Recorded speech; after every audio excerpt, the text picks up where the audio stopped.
बरेली में all India Muslim जमात के राष्ट्रीय अध्यक्ष मौलाना शहाबुद्दीन रजवी को गुरुवार को फोन पर धमकी मिली, जिसको लेकर आज उन्होंने एसएसपी से मुलाकात कर कार्रवाई की मांग की है।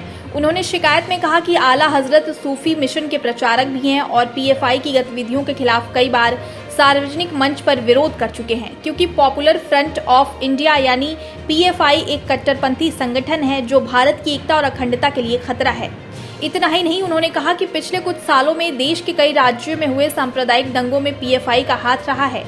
मौलाना शहाबुद्दीन ने खुद को सुन्नी सूफी बरेलवी विचारधारा का प्रबल प्रचारक बताते हुए कहा कि गुरुवार यानी 29 सितंबर दोपहर 3:42 पर उनके मोबाइल पर अनजान नंबर से कॉल आई, जिसमें बोलने वाले ने खुद को अब्दुल ससमद और दिल्ली में शाहीन बाग का रहने वाला बताया था, जिसने जान से मारने की धमकी देते हुए कहा कि पीएफआई के खिलाफ बोलना बंद कर दो वरना वजूद खत्म कर दिया जाएगा। धमकी देने वाले ने मौलाना से कहा कि तुम्हारी जुबान बहुत बोल रही है, इसे काट दूंगा। तुम्हें अपनी जान और परिवार की परवाह नहीं है, जो तुम टीवी पर बहुत बोल रहे हो, बोलती बंद कर दूंगा।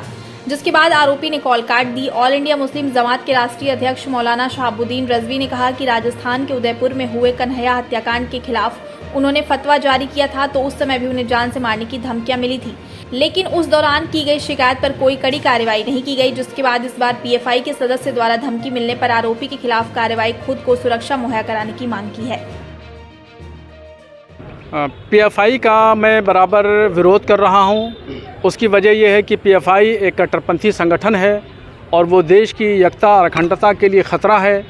इस्लाम को बदनाम कर रहा है, इससे मुसलमानों को शर्मिंदगी हो रही है। पूरे देश में कट्टरपंथी विचारधारा को बढ़ावा दे रहा है। इस वजह से मैं बराबर पीएफआई का विरोध कर रहा हूं। तो इस वजह से कल दोपहर में 3:42 पर पीएफआई के किसी सदस्य ने मुझे धमकी दी, जान से मारने की धमकी दी और मैं उस दिन लखनऊ में था, आज बरेली पहुंचा हूं। बरेली पहुंचने के बाद अभी कप्तान साहब से मुलाकात हुई। कप्तान साहब को मैंने प्रार्थना पत्र दिया और मैंने उनसे मांग की है कि मेरी सुरक्षा की जाए, मुझे सुरक्षा दी जाए, मेरे परिवार की सुरक्षा दी जाए। तो कप्तान साहब ने बहुत उम्मीद अफ़ज़ा बात की है, मुझे यकीन दहानी कराई है कि आप बिल्कुल बेफ़िक्र रहें और इंशाल्लाह पूरी की पूरी सुरक्षा आपको दी जाएगी। तो मैं बहुत मुतमईन हूँ, उनकी बातचीत से मुझे बहुत इत्मीनान हासिल है। और ये भी मैं आपको बता दूं कि गीदड़ भभकियों से मैं डरने वाला नहीं हूं। हक़ बात और सच्ची बात मैं कहता रहूँगा। देश की एकता और अखंडता के लिए, इस्लाम को बदनाम न होने के लिए जो भी कुर्बानी देना पड़ेगी मैं कुर्बानी दूंगा। मैं पीएफआई के किसी भी धमकी भरे फ़ोन से डरने वाला नहीं हूँ। बरेली में आला हज़रत के मौलाना शहाबुद्दीन जी हैं, जिन्होंने कल ट्वीट किया था कि इनको एक फ़ोन आया जिनमें इनको धमकी दी गई और उनकी बोलती बंद करने की धमकी दी गई। तो उस संदर्भ में ट्वीट आने के बाद हम लोगों को इनसे वार्ता की गई और इन्होंने कहा था कि मैं कल आके बरेली आके प्रार्थना पत्र दूंगा। उसके बाद से ही हमारी कल जब बात हुई उसके बाद से पुलिस एक्टिव हो गई और जो भी फ़ोन नंबर थे उनसे लिए गए, उनके सर्विलांस पर लगा के उस पर कार्रवाई चल रही है।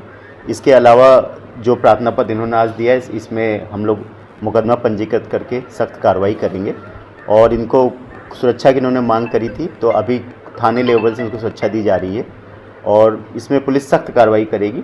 बिल्कुल, ये तो सारे तथ्य जो भी इन्होंने बताए हैं सबकी छानबीन की जाएगी और इसमें मुकदमा पंजीकृत करके जिस नंबर से आया था उस नंबर को भी ट्रेस किया जाएगा, उसको भी गिरफ्तार किया जाएगा।